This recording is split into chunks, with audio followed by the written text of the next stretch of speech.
And good Tuesday morning. Welcome to episode 35 of the Inside Drive podcast. Excited to have my good friend and Bay County legend, Coach Olds, in studio with us today. But first, we got to go through our sponsors. Also, I hope everybody had a very, very Merry Christmas and a Happy New Year coming up here in a couple days. With that being said, we will not have our normal show on Thursday, being it is the New Year's holiday. We will resume our normal, regularly scheduled programming the week after the New Year's week. Looking forward to getting back at it and having some more guests in studio. As always, Golf Plus. Anyone who wants to improve their score, Golf Plus is the place to be in Bay County with the tools and expertise to help you. Golf Plus has been featured in Golf and Golf Digest magazine as the top club fitters in the country, and they certainly deserve it. Their fitting studio will blow you away with the selection of brands, models, clubs, and shafts. The putting green is filled with the latest and greatest brands that you could possibly want. The repair shop, second to none. Tour van quality repairs every time, and fast too. Golf Plus is your fitting studio and club repair shop on Panama City Beach and beyond. They've recently added a second simulator to make more playing time available in addition to club fittings. So as I mentioned, if it's cold like it is today and windy and you don't want to be out there on the regular golf course, you can always give Golf Plus a call and spend some time in their simulators playing golf courses all around the world. Located in the shops at Edgewater next to Firefly, give them a call at 850-249-2726 or online at golfplusretail.com. And of course, one of our new sponsors, Juices and Sunsets. Excited to have them on board. Their juices are fantastic, freshly squeezed right here in Bay County. You can go onto their website, juicesandsunsets.com. Some of the major benefits of juicing include anti-aging, live enzymes, detox the body, nutrient infusion, increased vegetable consumption, strengthen immune system, mental alertness and clarity, facilitates weight loss, improves digestion, and many, many more. Again, you can check them out on Facebook, Juice and Sunsets, or juiceandsunsets.com. They will even deliver to your home as well. Give them a try, Juice and Sunsets. Coach Olds, welcome to the show. Appreciate you coming in. I'm glad to be here. It's been a challenge trying to get here a couple times with my schedule, but today I'm here. You work a normal job, and 11 o'clock on a Tuesday and a Thursday isn't a normal job type of time for people to be able to come in. So I understand. Hey. Having a good Christmas break so far? So far, amazing. Awesome. Great time. Awesome. Always good to spend some time with the family, right? Yes. 100% time. Spend time with my family. Then I got to spend a lot of time with my extended family, a lot of my cousins. Awesome. And last week, first time in 20 years, a lot of my classmates got together. So wow, that's always a good time. Yes. It's like a reunion kind of thing, or something you just kind of spur of the moment. Spur of the moment. We just got together. But it was all at one place together for the first time in literally 23 years. Wow, that's awesome. Yeah. It's kind of always fun catching up with people and seeing where they are now in life versus when you were in school with them. Speaking of school, did you grow up here in Bay County? No, I grew up in a small town, Campbellton, Florida, in Jackson County. I went to Graceville High School, okay. So not far from here, an hour down the road. And I spent all my years there. Went to Iraq, came back. Thank you for your service. Did my internship at Mariana High School in December. I graduated in December, and they said, hey, I'm going to come to Rutherford for 6 months back in 2010 and go back to home in Mariana. And I'm still here at Rutherford now, still here in Bay County ever since. So that's how you came to Bay County? That's how I came to Bay County. Started with an internship at Rutherford, and you haven't left since? Haven't left since, yes. Awesome. So I was going to ask you, what got you into, teaching, coaching, all that stuff? I was originally going to be an accounting major. I want to be a CPA. My sister is big in business that way, and she's an accountant. Then when I was in Iraq, I saw children going to school who literally had nothing, but they was trying to make a way to go to school. And I always liked math anyway, so you know what? I'm going to change my mind. I want to give back to children, and I want to be around children. So I changed my major to math education, and here I am. Yes. How long have you been teaching math? Since December 2013. Wow. No, I'm sorry, December 2010. Awesome. What about coaching? I know you've coached a lot of different things. What got you into coaching? I started officiating first, okay. And I was officiating before I went to Iraq. I was in college because I think that's one of the best part-time jobs while you're in college and everything. So I was officiating football and basketball at the time being.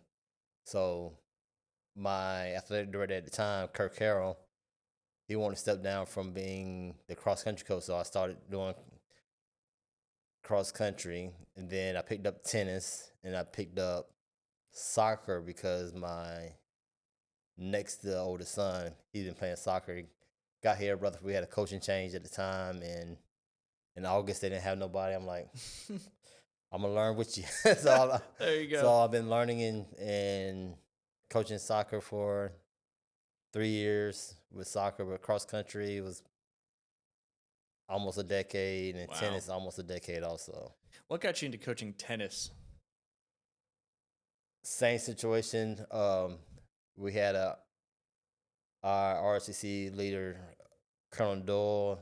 He was ready to retire, and he asked me if I do it, and I'm always willing to learn. So I gave him a chance. Clearly, it seems to be the pattern here. Yes. Somebody steps down, and you're like, I'll step in and figure it out. Yes. And the rest is kind of history. Obviously, all those different sports teams, kind of round you out as a person and a coach and all that stuff. Did you grow up playing sports? Yes, I played football, basketball. I was on a baseball team, but I was not. I understand. I was not the player. I wasn't football and basketball. So awesome. And I threw the shot put in track also. Very cool. Very cool. What are some of your favorite moments from your coaching career? I know that's probably a tough question because you probably have a lot of them. 2019, our tennis team as a whole went to state. We had a motto: "When I go to Disney," and because there's a lot of talent down south, Yeah. a lot of great talent. So we was assuming that, hey, we're gonna have a great time. If we get kicked out the second day, we're gonna make it the best of it. Absolutely. And but we kept playing, and we kept playing, and we kept playing. That, yeah. And to the time that our Isabel and Ari was playing the last game of the day, and that's what you want sometimes. So that was a perfect moment. Last year, the Wantang sisters, they won the state tournament, so that was a marvelous time.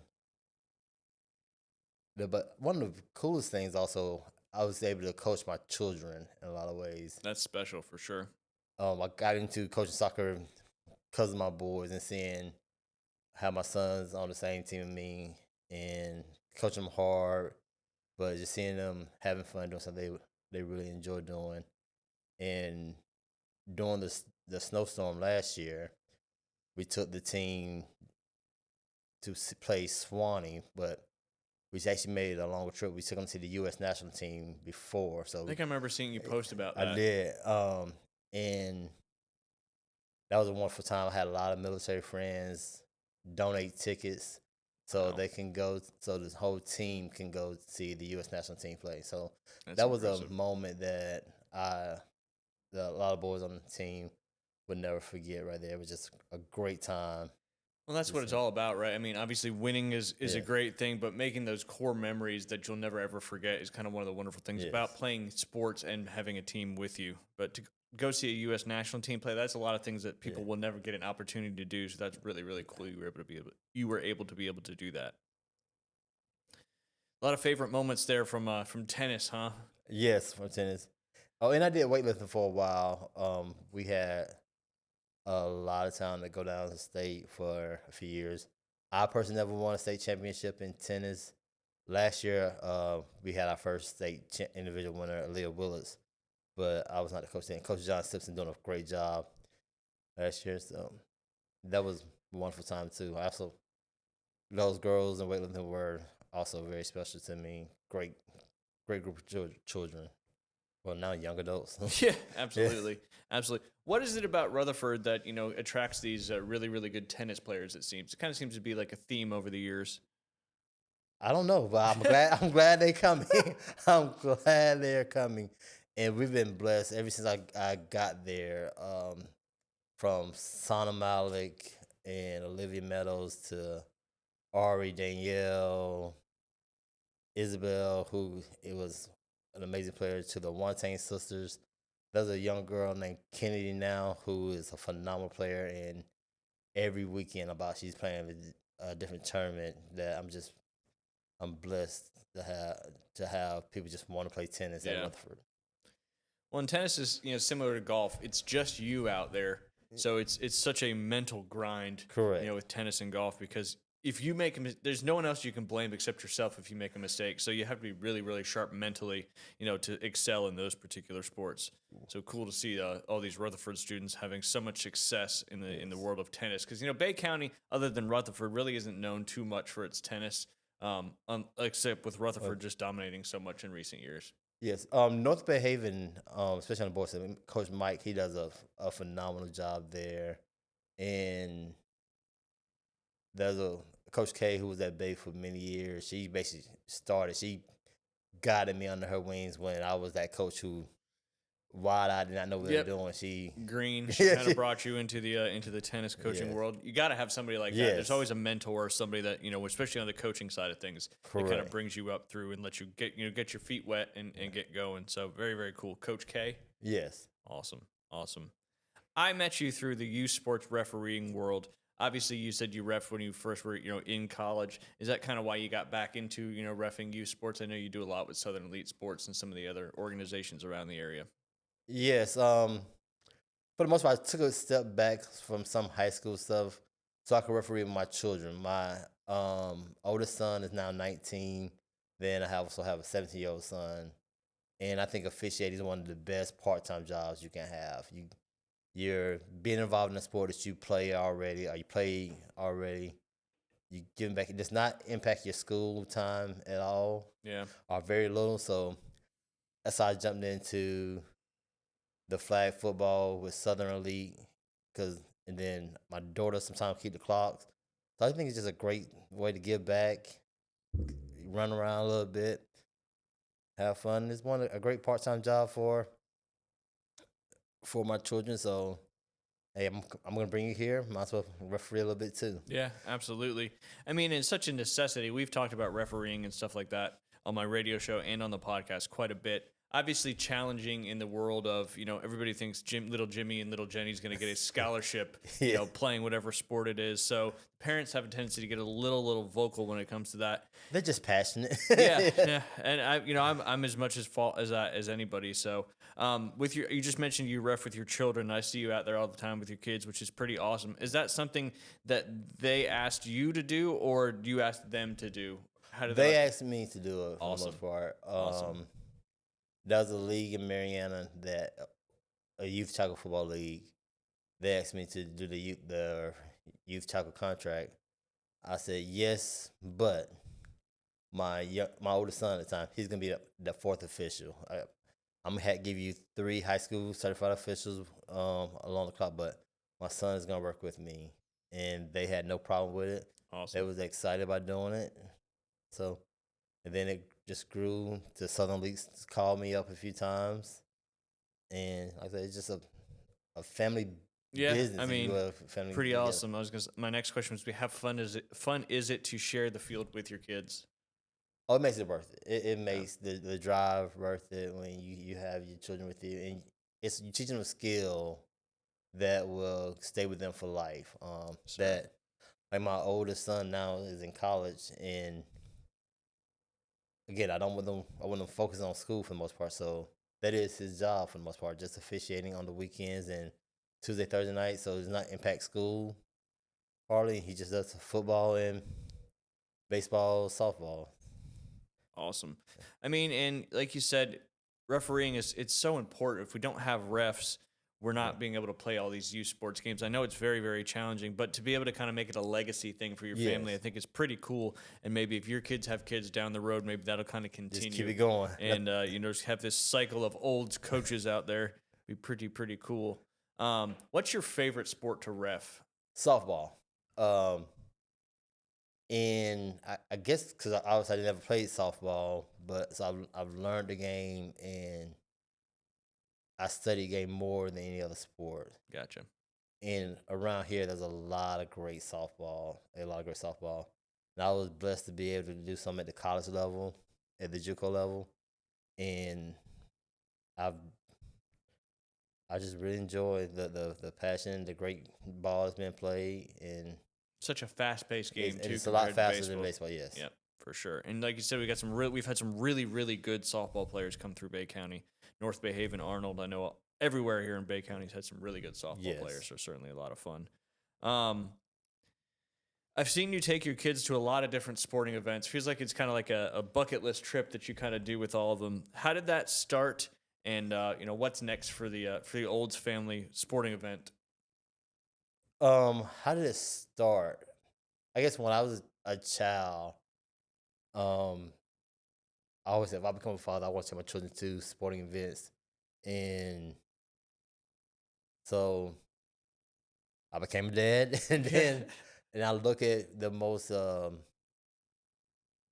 cost favorable places to go. If it's a car ride, unless we try to go. The next thing we're gonna go to tomorrow. Tomorrow we're gonna go see Texas and Michigan in the Cheez-It Bowl. So we're gonna see Arch Manning play. I never got to see Peyton play. I never got to see Eli play, but I'm gonna get to see their nephew play. There you go. There you go. And then on Monday, New Year's Day, we're gonna go see Texas Tech and Oregon and Miami. So one game each day. One game each day. That certainly makes the drive a little easier. Yes. For sure. For sure. And it's not necessarily tied to a team that you like. You just like to see different stadiums, different arenas, different stadiums. sports. That's the thing I'm trying to do, and it's not 100%.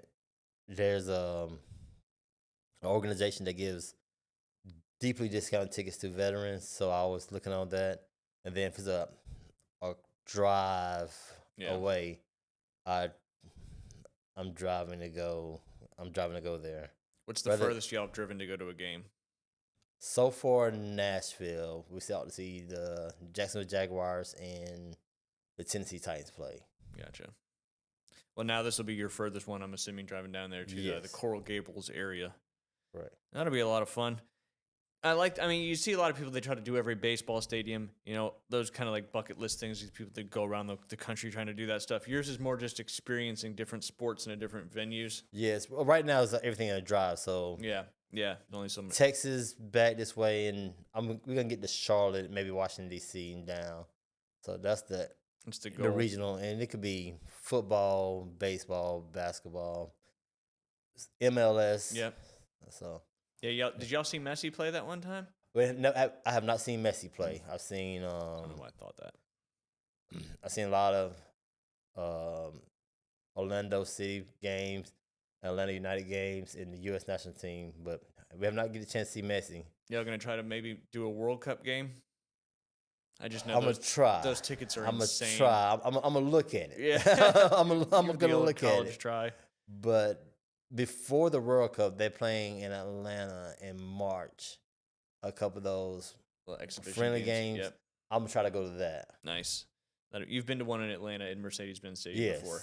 How is that stadium? I've been there for a football game. How is it for watching a soccer game? Oh, it's amazing. I love that stadium. For sure. And then for sure, I love the concession prices there. Yeah, that was one thing when we went up there for a Niners-Falcons game a few years ago. Like $20 got your whole family food and drinks. Yes. I mean, not alcohol, but no one's worried about that anyway. That's such a great place. He does a great job giving back to the fans. I think more stadiums should do that because normally it's the opposite. Yes. What's your favorite venue you've been to so far? Atlanta's probably my favorite venue I've been to so far. I'm excited to see the new Titan Stadium, what's going to look like. Yeah, that'll be awesome. 2027.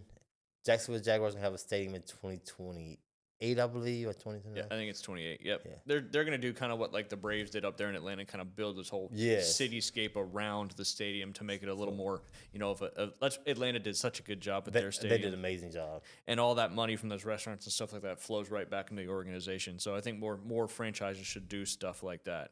Yes. So Atlanta, Mercedes-Benz Stadium has been your favorite one so far? Yes, that's been very nice. New Orleans is great as its own thing. Like the Superdome is amazing. The Smoothie King Center is amazing. Camping World Stadium is probably what I call home because we made it almost a tradition, if you will, that we're going to the Cheez-It Bowl, our Pop Shots Bowl every year. Nice. So that's nice. It's probably not as aesthetically pleasing as some other places, but just the experience in itself is pretty cool. Do you keep a log of all the places you've been to? Just Facebook. Gotcha. Just Facebook. Gotcha. So next is obviously you're going down to Coral Gables, Miami area today Yes. or tomorrow? Tomorrow. Leaving tomorrow? Tomorrow morning. Gotcha. What time's the Cheez-It Bowl tomorrow? Is that the Cheez-It Bowl? Cheez-It Bowls tomorrow is 2:00 our time. Gotcha. So you lose that hour going. That's the tricky part. That's the tricky part. You think your kids will continue that tradition as they become adults? Maybe. I think my next oldest one, he's the most excited about going to a game. So Xavier probably will, because he's the one. Look, Dave, can we go here? Can we go here? My other ones, maybe. Then they like going, but they're not looking up games ahead of time and seeing where we can go. Yep, I gotcha. I mean, what an amazing experience you're providing there for your kids to be able to go do all that. It's just, I've been to not as many as you have, but several different venues and sporting events, college pros, all that stuff. It's always just such a good time. I remember the first time I took Liam to a Niners game. It was at Jacksonville. He comes, and we were sitting with all the Niners fans because that's what you got to do. We came out of the tunnel out to the stadium, and his eyes just went huge. And just to experience it through their lens is such a cool thing. So that's really awesome that you do that for your family. How many is it that go on these trips with you? I forget how many. For the most part, I have 4 boys and 3 daughters. For the most part, just the boys want to go on a trip. Gotcha. There's been times that all of the 4 boys, 3 girls, and my wife, we go. Which Miami might be one of them because it's a new experience. Yeah. So new city, etc. Speaking of Miami, so the weather's gonna be good. Yeah, it should be beautiful. A lot warmer down there, and it's be up here. I think the next couple nights are gonna be pretty dang cold up here in the Panhandle. College football playoff. You're obviously going to the game tomorrow, New Year's Eve day. And what do you think about? I'm going to ask you who you think is going to win the rest of these games. I remember last year, all the teams that had the first round bye ended up losing their games. So it'll be interesting to see how that all pans out. We'll start. Oregon and Texas Tech is who you're going to see. So why don't who do you think is going to win that one? Oregon. Alabama, Indiana. What do you think? Can Indiana continue their strong play, or does Alabama still have one more win in them? I think Alabama has one more win in them because they're used to the pressure and they have a lot to prove. So I think Alabama's gonna win. I can't remember. They played in the Rose Bowl before. I think they haven't had I think they lost the national championship in the Rose Bowl, if I'm not mistaken. Think so. And Indiana obviously has to play UCLA in the Rose Bowl. I don't know if they played them this year or not, but that'll be, I think, an interesting game for sure. Ole Miss, Georgia in the Sugar Bowl over there in New Orleans. I want Ole Miss to win. With all the turmoil they have to go through to see the players fighting, I am an Ole Miss fan, temporarily at least. At least on New Year's Day. Yes, I hear that. I'm just not the biggest Georgia fan in the world. But yeah, it'd be interesting. I mean, obviously, they'll both fan bases will travel well. That Sugar Bowl is always a giant party. The week leading up to it. Hopefully, the Georgia players can stay out of trouble, which they've been known to do. Down there, you can get yourself into a lot of trouble real easily. Yeah. And then, of course, the Cotton Bowl, where a lot of people thought it was going to be Texas A&M and Ohio State. Miami ended up winning that really low-scoring game, 10-3, to propel them to the Cotton Bowl. That's the nightcap on New Year's Day. That's at 7:30 p.m. Eastern Time, so 6:30 right here in the Central Time Zone. Mm-hmm. That's Miami and Ohio State. Any chance Miami can pull off the upset? I highly, highly doubt it. Yeah, just too Ohio good. State is just they're great, and Miami is getting better every year, but they're not there yet. So I think they're happy to be there for this year. I think that's a great point. Happy to be there. And that's another thing with these bowl games. I mean, it's an experience for all the players on the team. Yeah. They got all these gift bags, all this cool stuff. It's not just going out there and playing football. So that's why you see a lot of these other, people opting out of bowl games and stuff like that. You're punishing the players as well, in my opinion. I agree with that so much. And then this is just me being a dad who wants to go to something experience. I don't like it when teams opt out of a bowl game because you get the players, they don't have the gift bags and experience. And I know with NIL it's not as big of a deal as it used to be, but still something. Then for me, I like going to the bowl games, and during this Christmas break is a perfect time to go because they're out of school. We're out of school, and I got to rush back, so we go to as many games as we possibly can during this time. So get to see. And then you also like from I thought football coaches just like to coach football. So you have You get what, a couple more weeks of 15 more practices or something like yes, that you're allowed to do, I one more think. game and Now, I know a lot the- of kids are leaving and stuff like that and opting out, so maybe they're not getting the reps that all the other kids are getting, but I don't know. let the young guys get some reps. Yep, absolutely. That's why I think bowl games are so tough to bet nowadays because Oh, yeah, you by don't know far. who's playing and who's not, and like what happened in the regular season has nothing to do with what's going to That happen in is these true. bowl games. So certainly a different ball game. Over there on the NFL side of things, just kind of updating the playoff pictures. Yep. We're already here in week 18, just so fast. I love the NFL season so much. I grew up an NFL fan because I didn't grow up in a college market. I grew up in New Jersey, so you were either a Giants or a Jets fan, but I was a Niners How you fan. become a Niners fan? You from New Jersey? So I was born in the Bay Area, and my dad raised me as a Niners fan from a young age. So when I moved to New Jersey, I was already a Niners fan. Okay, gotcha. Which was good, so I didn't get corrupted by the Giants or the Jets. I dodged a huge bullet on that one. That's for sure. Obviously, the Niners had kind of a downturn from '94 all the way until we went to the Super Bowl in 2012. But so my son, Liam, he's a huge Niners fan simply because I'm a huge Niners fan, and that's kind of how it works with your fandom of your parents and all that stuff. Correct. But he really has no idea what it was like to suffer through all those bad years because since he's been really following the Niners, they've been to the Super Bowl twice, the NFC Championship once. So he doesn't know what it's like to be a true Niners fan at this point, but he's certainly in there. But speaking of those Niners, how about this Bears-Niners game? That was one of the best football games I've ever seen. Yes. They tied, I think. Tied 7-7, 14-14, 21-21. Yep. 35, 28, 28, 35, 35. And then first time in history, I think. Yep. And then 38, 35, then 42, 38, and that was the rest of it. But what a duel I thought that was. And I think, I'm obviously I talk about Brock Purdy all the time just because I've been a fan of him since he came in the league. Yes. Because he's the true underdog story. And, Mr. Irrelevant, and now he's doing amazing. He is, and I think he's finally starting to get his flowers from some of these pundits out there on the internet world. I think they were all never really gave him his flowers because they were embarrassed that they missed that that he was a good player coming out of college and didn't have that on their scouting reports and all that stuff. But that's neither here nor there. We're still playing good football despite all the injuries, and we got a big one coming up this Saturday. There's really only a few scenarios that can happen different than what the seedings are right now coming up this weekend. One of them being the Niners and the Seahawks play on Saturday afternoon. They can potentially lock up the number one seed. Whoever wins that game is going to be the number one seed in the NFC because the Bears would have had to win to have a chance to get that number one seed. And then, of course, the NFC South, which would be the number 4 seed in the NFC playoff seedings. That game is because both the Panthers and the Bucks lost this past weekend. The 8-8 Panthers and the 7-9 Bucks will play for the NFC South Championship. The Panthers would need to lose. The Bucks would need to win. If the Panthers tie or beat the Bucks, then the Panthers are in, which is kind of crazy because everybody was so down on Bryce Young there for a long time. Correct. All of a sudden, he gets a little bit of help, and he's the quarterback we remember from college. That's for sure. You have to have a little bit of protection and all that stuff. So.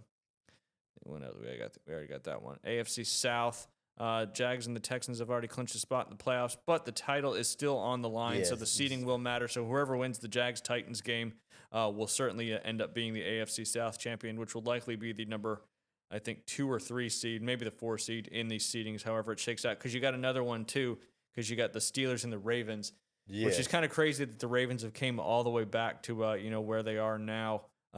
At one point, I think everybody's kind of counting them out of the season. They went on to win 5 straight and played themselves right back into a chance. The Steelers would have just won last week instead of only scoring 6 points. They would have locked up the AFC North, but instead they lost and gave the Ravens a chance to win that one. Who do you think is going to win that game? Steelers, Ravens, get that number 4 seed. It's gonna be tough. It's gonna be a tough game. Where's the game at? I believe it's in Pittsburgh. I can double check that. I'm gonna say Pittsburgh. And I'm not sure if Lamar is playing or not. Yeah, he might not be playing. He is gonna be a game time decision. I do know that. And Steelers are still without DK Metcalf because of his stupid fan incident up there. Got himself suspended for 2 games. You think the Ravens get it? I think the Steelers might get it if Lamar's not playing. I just worry if the Ravens do win that game and get into the playoffs, there's no Patrick Mahomes, no Joe Burrow. So you would have thought the Bills would have taken advantage of this situation. And this, if there was any year that the Bills could end this streak of never winning a Super Bowl, this would be the year to do it. But they just seem. I mean, if they would have beat the Eagles last week, that was. Did you see the end of that game? That was a wild finish where they went for 2 on that final play to win the game, which I like that decision because you were obviously not playing as good. When you're going into overtime, you seem like if you're playing the better team, playing with momentum, I think you would go for 2 because you'd end up losing in overtime. But a lot of different other things that can happen. The seeding still has a lot to be determined. AFC 2-3 seed will also be determined by the better record of the winner of the Texans and the Jags. And then, of course, the Ravens and the Steelers. Whoever has the better record in those 2 will be the 2 seed, and then the 3 seed will follow that. Going to be interesting. I feel like the playoffs this year for the NFL side of things are more wide open than they've ever been in a long time. I mean, it's just simply not having Patrick Mahomes there is pretty crazy because he's been a staple in the playoffs for the last 10 years or so. Yeah, there's no betting favorite right now, especially in the AFC. You have the Jaguars doing good, but if they lose to the Titans, then the Texans can go in. They go from the possible number 2 seed to the 5th seed. So we got a lot of movement left in Week 18, which it's kind of what you want, right? What you want, yes. So you there's a lot of times where Week 18 doesn't even mean anything, and a lot of people sit out and stuff like that. Yes. This you're going to get every good, and it's almost like the playoffs have begun in Week 18, especially with those divisional matchups we just talked about that will determine the division winner. So it's like you're starting the playoffs in Week 18, which used to be. Is this the first year there's 18 weeks or second? I think it's the second year, maybe. Maybe third. I know it's at least second. Those guys are playing a lot of football out there. No wonder why there's so many injuries. But on the NFC side of things, current standings: Seahawks, Bears, Eagles, Panthers, Niners, Rams, and Packers. All the other teams have now been eliminated. On the AFC side, Denver has not locked up the number 1 seed yet, but they can because they do have the tiebreak over New England based on the best percentage in common games. There's so many different tiebreakers. Patriots, they're number 2. Jags, number 3 based on the current standings. Correct. Steelers, number 4.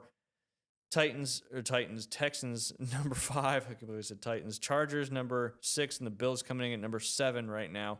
That loss to the Eagles last week really knocked the Bills back down big time. So, but hey, once you're in the playoffs, it's win or go home. So it doesn't matter really what seed you are as long as you keep winning football games. And the Patriots game is not going to be an easy win for them. They're playing the Dolphins this weekend, and they're playing in New England. But Dolphins have been playing really good since they got Tim Kelly, who's been the interim GM. He's actually from down the road right there in Campbellton, Florida, my hometown. Yeah, wow, so, that's awesome. So we're all in Jackson County is hoping that Dolphins fans for a little bit, hoping that he can lock in the full-time GM. Take that interim tag off. Take the interim tag off. GM. That would be awesome. Yeah, I mean, really, ever since they benched Tua, it seems like they've been playing a little bit better football, which is kind of crazy. But we'll definitely see how it all shakes out. Yeah. If you had to pick a team to win the Super Bowl right now, who would it be? Jacksonville. I gotta say Jacksonville. I like it. I have to say Jacksonville. That'd be awesome for all the Jag. I mean, I feel like here we're Saints, Jags, and Bucks. Depending on kind of where you came from. 5 hours, 4 hours, 6 hours, all right around there. Yeah, I mean, and there's I feel like a small Atlanta fan base as well. Yeah. Atlanta's just one of those franchises, unfortunately, that just doesn't seem to be able to ever get it done. Yeah. Kind of like the Lions, they got up to some goodness. They were up 21 in that NFC Championship, and ever since then, obviously, they were the number 1 seed last year in the playoffs, and then lost in the first round, which is kind of crazy. Keith, who we'll have on here in a little bit, he always says there's losing franchises out there, and the Falcons are certainly one of them. I think Detroit, unfortunately, may be one of them too as well. And then, of course, you've got winning franchises like the Patriots, who won so many Super Bowls in 2 different eras, and now all of a sudden they're back with a vengeance with Drake May leading the charge and Mike Vrabel being the coach. And that came out turning around really quick. Drake May and Mike Vrabel has done an amazing job. Just so important, your head coach and your quarterback. If you got 2 good ones, usually you can have a pretty good football team. Obviously, the rest of the players are important too, but your quarterback and your head coach make the biggest difference, in my opinion. So, but yeah, NFL playoffs getting underway this weekend, both Saturday and Sunday games. A lot of football on the next Yes. 6-7 days, so it should be pretty fun to get out there and watch. Obviously, New Year's coming up in a couple days. All 3 bowl games coming up that day: 11, 3:30, and 6:30 here in our time in the Central Time Zone. And then obviously we'll know what's going to transpire with the semifinals and the finals. Hard to believe we're rounding out football season already. Yes. It's that time. It's done. The betting side of things, all that good stuff is winding down. And now is football your favorite sport to watch? Yes. What would be your next favorite sport beyond that? So I know you've been to a few NBA games. Oh yeah, I've been to a lot of NBA games. Baseball is always. I love the idea of baseball. I really enjoy basketball. I am a Magic fan, but I'll go to a lot of Pelicans games because just hit I-10 West and we can drive down there, and a lot of great games. Even State Farm Arena there in Atlanta. Me and my boys really enjoy going there also. So it's a lot of great basketball around here. I've been in the Smoothie King Center once for a college basketball little holiday tournament. Oh, It was kind of we didn't plan to do it. We went to New Orleans for a few days, and a company I used to work for, Kemper Sports, was the PR company for the holiday tournament that was being put on there. So the CEO of the company saw we were in New Orleans, so he's like, "Hey, you want to go to these games?" And I think it was Ohio State, North Carolina, Kentucky, and somebody else. So it was some really good basketball. Yes. So it was a pleasant surprise, and very nice of him to do that. So we enjoyed that. That was pretty cool. Fun. That's a nice little arena. Yeah, for sure. It's a great arena. It's not a bad seating house. Again, we saw Cooper Flag play Monday, I think, last Monday. So it was a great time. The boys really enjoyed seeing him. He didn't have his best game, but he has a lot of potential. He's going to be pretty good. Have you seen Wemby play? I have not seen Wemby play. That'd be something to see. That's for just to see him in person would be pretty neat. He had a ridiculous play last night where he faked a 3 and then went around the guy and dunked it from like what felt like the free throw line, but it wasn't because he's so dang tall. But yeah, very cool to hear about all your adventures, kind of to all these different stadiums and venues and different games. Speaking of that World Cup, I saw like the World Cup final up there at MetLife Stadium in New Jersey. The tickets are going for like 3 times as much as a Super Bowl ticket would go for. So that'll end up probably being the most expensive sporting event in the history of time. I think like a lower bowl ticket is like $15,000. Even we're not going to that. Yeah, you have to get some serious veteran help on that one. And then the upper deck ones I think are like $10,000. But that just goes to show how big soccer is. It's the biggest sport in the world for sure, and those prices certainly are driving it. But we'll go ahead and get Keith Fleming on the line, kind of our last DFS interview of the year. I'm going to ask him a little bit about what's going on in the best players in fantasy so far this year, because he is very in tune with all of that stuff. And if you don't follow Keith on Twitter, you should. I try to always find out what his official lineups are so I can make some money myself. We're going to go ahead and take a quick break first, and then we'll get Keith Fleming on the line while we're breaking. You guys are listening to the Inside Drive, episode 35. Coach Old's in the house. We'll be right back with Keith Fleming.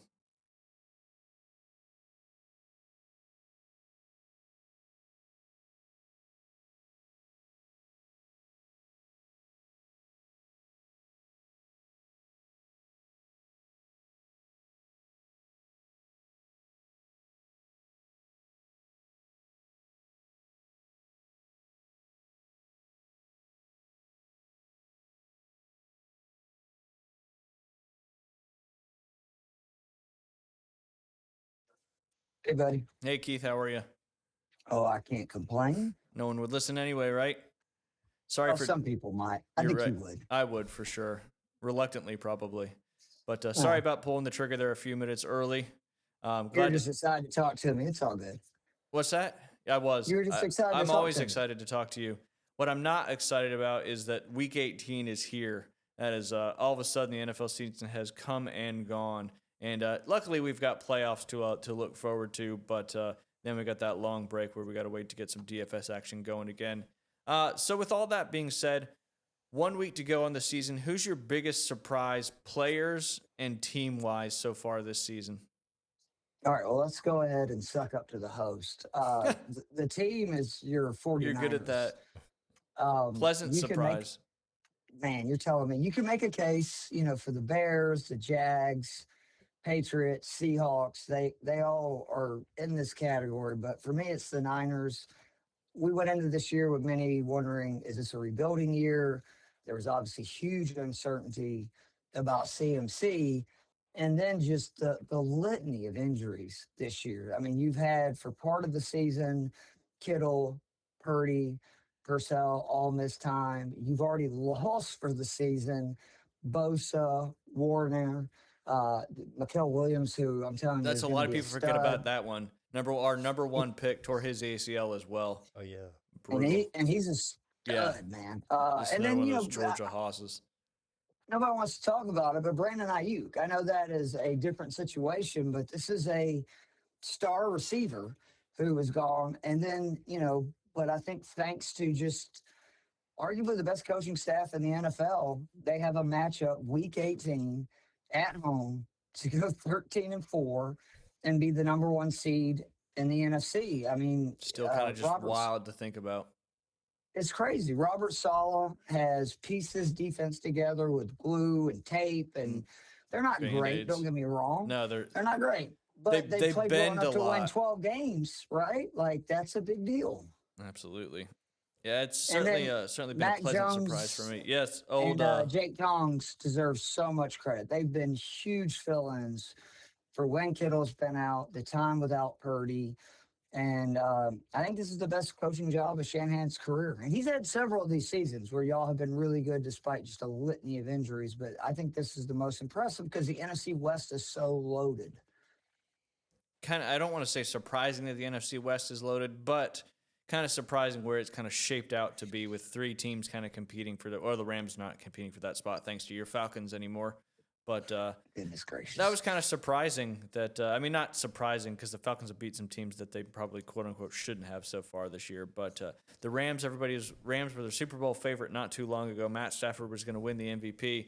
And much like Brock Purdy several years ago when he was in the MVP conversation that nobody really wanted him to be there, he makes some interceptions and everybody's like, he doesn't belong there. Matt Stafford doesn't. And he's still right there. So a little bit of bias there, I could say. I mean, I'm not trying to throw shade at your dogs. I'm just throwing shade at it's a career achievement award, I think, for Stafford. And I will say he deserves it. Yeah, I think he does deserve the MVP only because the Patriots' schedule has been so easy. Like, I don't think people realize outside of the win versus Buffalo, they really haven't beat even a, good quarterback this season. And that's not their fault. You just play the games in front of you, but it makes a difference. Getting to play the Jets twice is always a good thing. And you're telling me. The player, JSN, many, myself included, were high on him coming into the season. I thought that he would take a big step forward, obviously, with the DK Metcalf trade. Never thought that he would basically become the Seahawks offense. Yep. And one of the best teams in the NFL is because of him. He's third in receptions, first in receiving yards, third in touchdowns, second in first downs per route run, first in yards per team pass attempt, which again, he is like 90% of this offense. Yeah. And then the big thing to me, he is second in yards per route run, but he is averaging an absurd 3.8 yards per route run versus both zone and man. The highest yards per route run season ever was 4.04 by Puka Nacua last year. So to see him doing that, whether it's man or zone, it's just incredible. And I think he's been probably the biggest surprise. Absolutely. I 100% agree with that. And that yards per route run, for those who don't understand, that's not yards per pass attempt. That's yards per every time he runs a route. So literally every play he's on the field, that's the average amount of yards that he's getting. That just shows how much their offense runs through Jackson Smith and Jigba. Kind of like the Niners and CMC a little bit. But CMC certainly holding up a little bit better this year. I shouldn't have said anything now. I probably jinxed him, but that's okay. Wood, bro. Yeah, I got some right here. Just don't want to make a little bunch of noise. Raiders will have the number one pick if they lose to the Chiefs coming up this weekend. Last time they had the number one pick, like I just said with Coach Olds, they picked Jamarcus Russell. We all know how that shaped out. Who do you think they take this year? Do they take Mendoza or do they go somewhere different than Mendoza? I mean, they're going to take a quarterback for sure. No Brock Bowers is begging them, get me a quarterback. I think it probably will be Mendoza. I like Moore better from Oregon, Dante Moore. Now, we don't know if he's coming out for sure, but I just think he's a little bit more athletic. Well, that's the name of the game And with quarterbacks nowadays in the league is you have to have not only a good throwing quarterback, but you have to have one that's mobile as well, that it can extend those plays, make those off-schedule throws, and all that stuff. That seems to be where the success in quarterbacks is nowadays.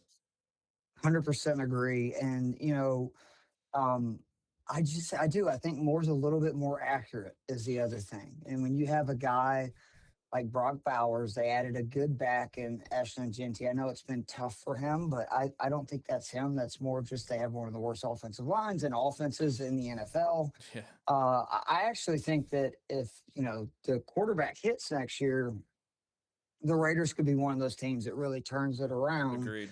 The biggest problem being their division is just so tough. Yep, especially now with the Broncos being as good as they are. Absolutely. All right, not yet finalized. Obviously, a lot of things have to shake out this weekend as far as seeding. I think all the playoff, except for the Bucks and the Panthers, all the playoff teams are set, but the seeding How is about my Falcons can control Yeah. both of those teams' destiny? If they win, the Bucks are eliminated. Yep. Wild, man. crazy stuff. The NFC South was certainly I mean, it was there for the taking this year. It just seemed like nobody wanted to take it for like the first time ever. I mean, the Bucks. We suck. So It's okay. You guys, what do you think you guys will go for in the draft? That's not a question I had for you, but I just thought of it in my head. well, considering we don't have a pick to the second Oh, round, that's right. I'm not really sure. They really did a good job of shoring up the defense this year. We need a wide receiver bad. Poor Drake London, man. Like I just think he's such a stud, but outside of London, we don't really have any other options. We got to figure out what we're going to do with Kyle Pitts. Of course, they did not re-sign him early in the year when they could have got him for much cheaper than they will now. And that was pretty much just because London missed 5 games and inflated his stats. But we need another, offensive weapon on the outside. They got to decide. I'm assuming Algier is going to leave, which is really sad for me. I think you're going to see a Michael Turner type situation. He was in San Diego with the Chargers behind LT, signed with our Atlanta Falcons, had an unbelievable 4 or 5 year run. I could see Tyler Algier doing that for teams that need a running back this year, but I think he's gone. And depending on, again, if they don't franchise tag Pitts, I don't know if they can afford to keep him. Absolutely. You think Cousins has still got some stuff left in the tank? He's shown it the last few weeks. You think he moves on to somewhere else where he gets some more starting role again? I have no idea, man. I don't really want us to keep Cousins, but at the same time, I don't have any confidence that Penix can stay healthy, which was my concerns when we drafted him in the first place. Him. Yep. Very talented guy, but I mean, it's tough when a guy now, I think he's had like 5 different ACL injuries on both legs have been blown out numerous times. And that was in college too, so that was a little while ago. Yeah, it's everything is awful in Atlanta per usual. Oh, the old Falcon franchise.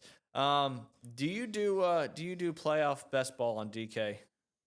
I'm disappointed in you for even asking that. Of course I do. I'm a degenerate. Yeah, Brian, I should have known that. Yeah, that was a rhetorical question. I take it back. I was going to ask you, what are some things people should be doing in playoff best ball on DK?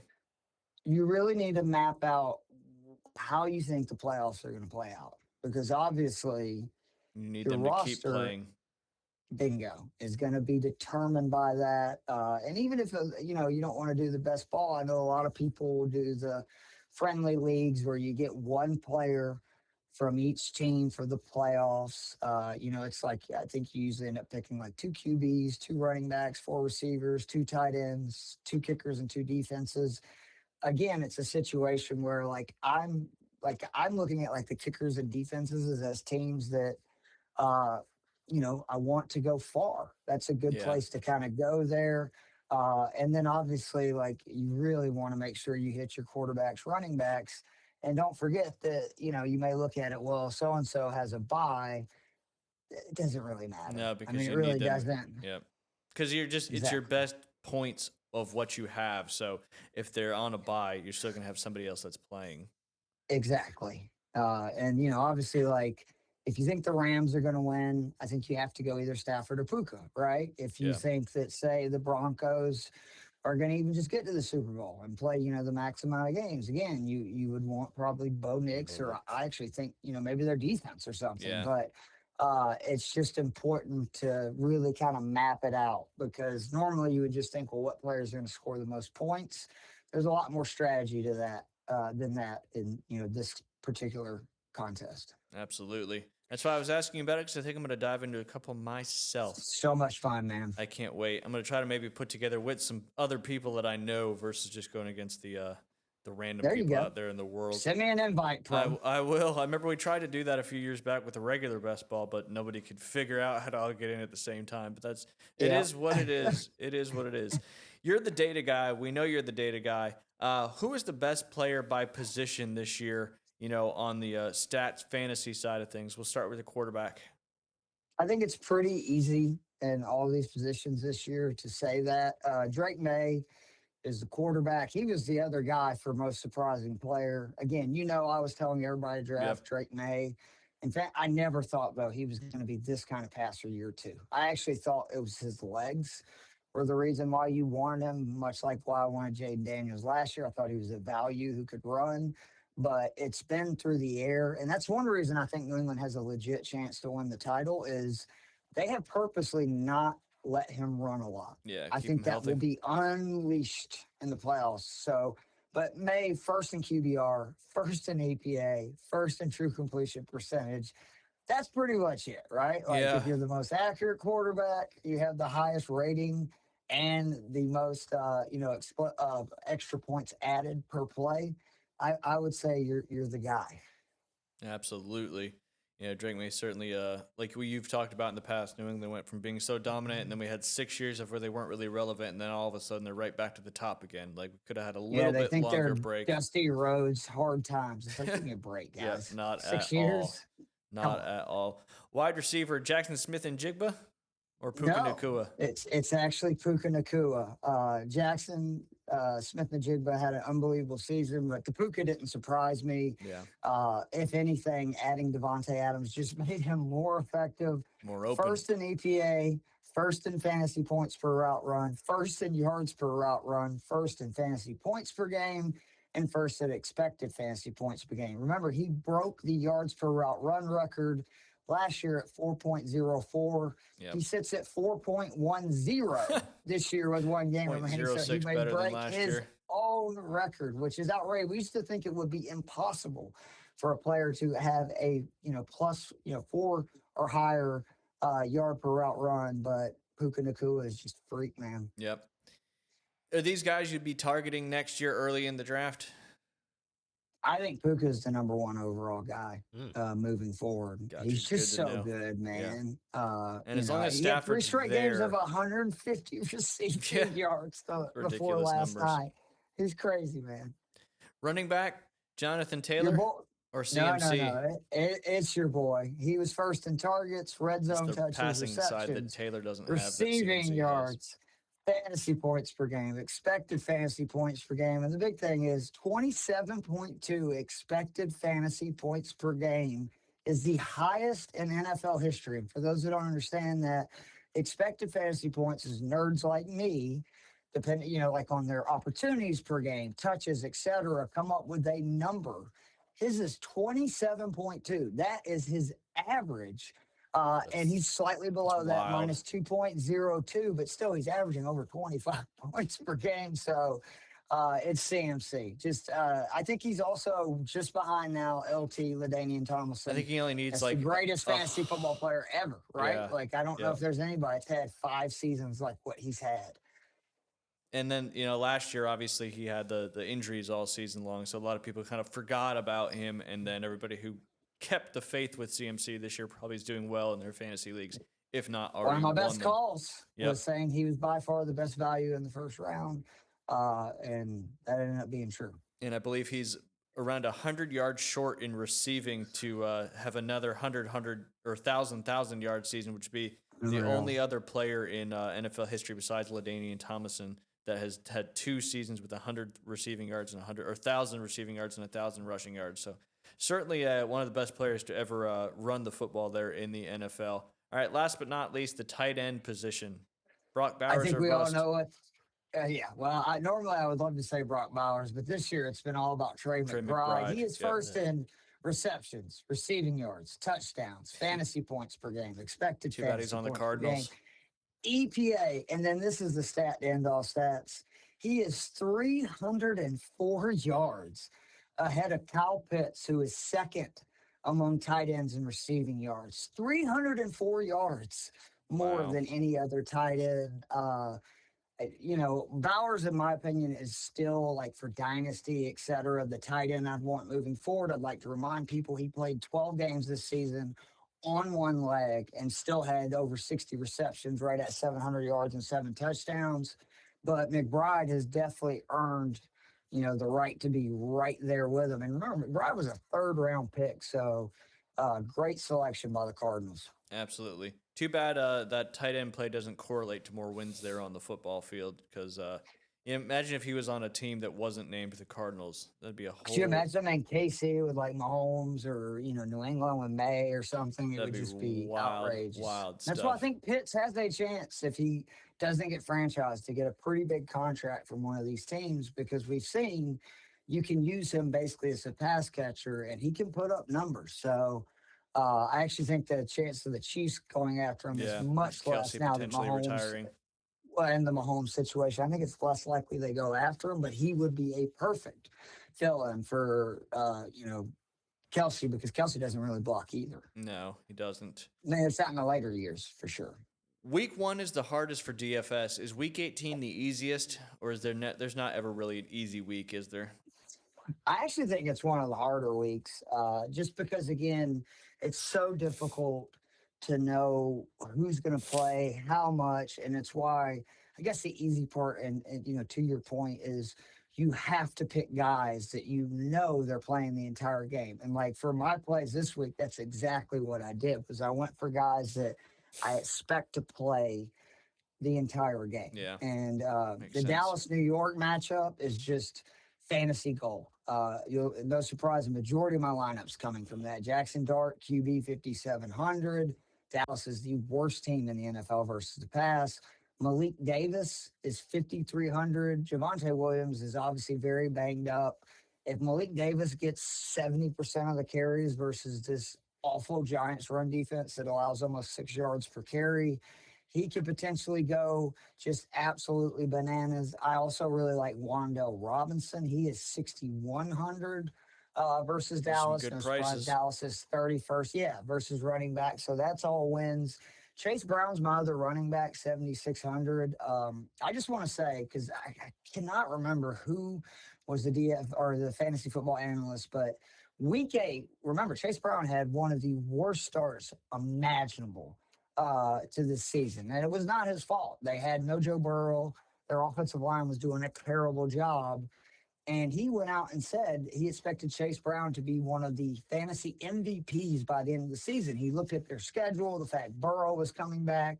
He was right. This guy's had 30 plus points the last 2 weeks. What's most impressive is he's doing it losing carries to Samaje Perine, who's actually getting about 40% of the snaps. But Cleveland, kind of the inverse, one of the best run defenses through week 9 since then, averaging giving up over 23 points per game to opposing running backs. Now the starting running back has scored 13.6 points or more every week since week 9. So that's a great matchup. The two other wide receivers, let's stay with the hot hands. Parker Washington, 5,100 Mhm. versus Indy. I feel like that I deserve a victory lap on this. I thought Parker Washington was an amazing receiver. That's why I was so surprised Jacksonville went out, drafted Travis Hunter. They went and, traded for Jacoby Myers. Obviously, they have BTJ, but it's Parker Washington who is just feasting as Trevor Lawrence has really, He's came into become his his own. guy. Yep. He is the guy, right? And Parker Washington, most importantly, lines up in the slot, which if you have followed Liam Cohen, slot receivers feast in his offense. And Indy, by the way, gives up the most receptions, receiving yards, almost 40 points per game to opposing wide receivers on DraftKings. And then the other receiver, Chris Olave, 7,400.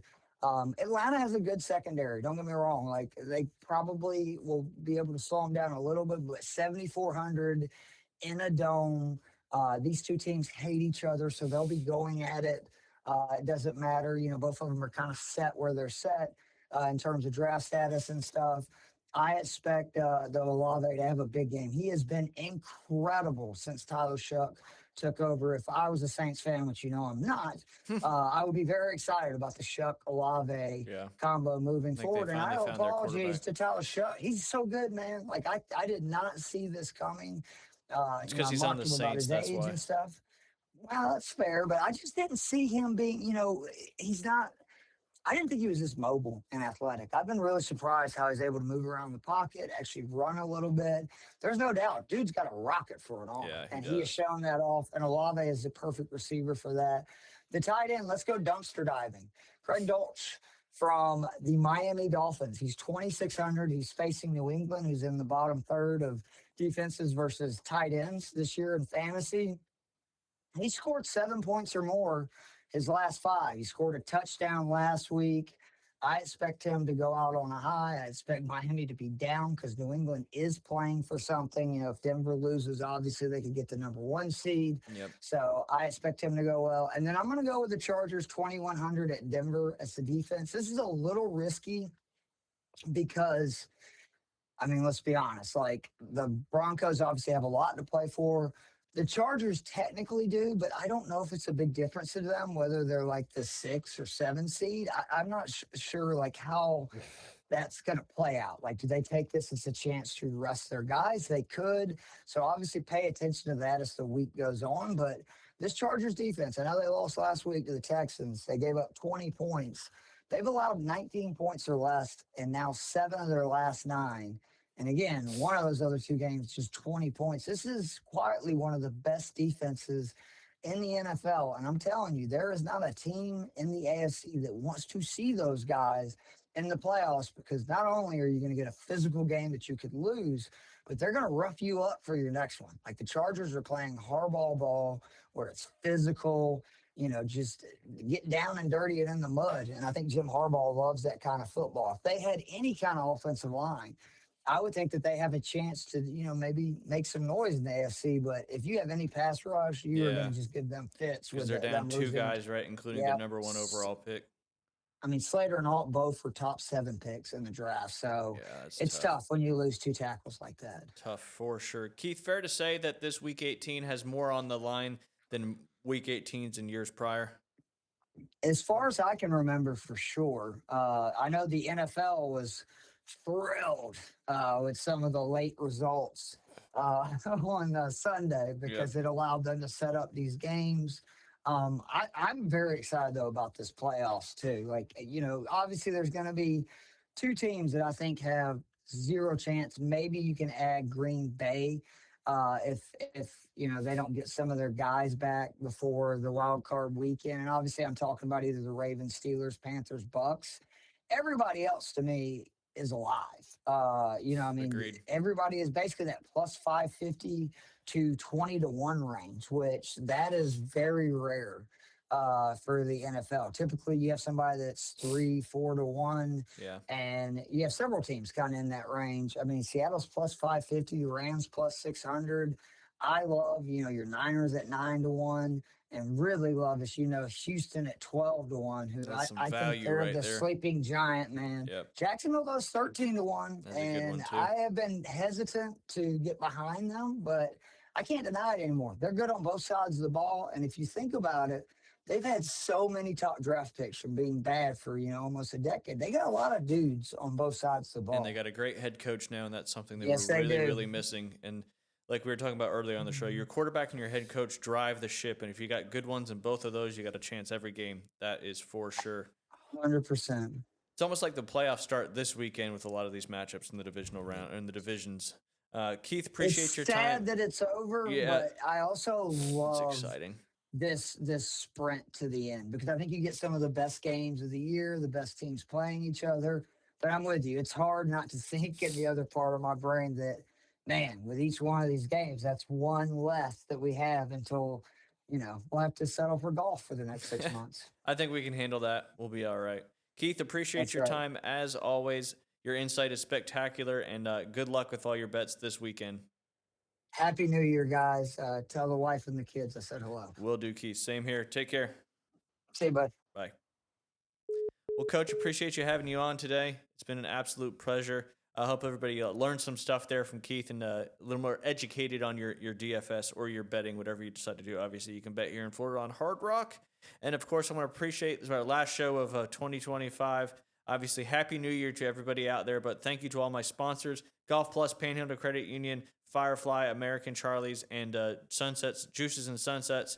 And, of course, hope everybody has a really happy and safe New Year. And we'll see you in the new. I guess see you next year, right? But y'all take care. Have a great rest of your week, Coach. Enjoy your trips down there to the bowl game and the playoff game.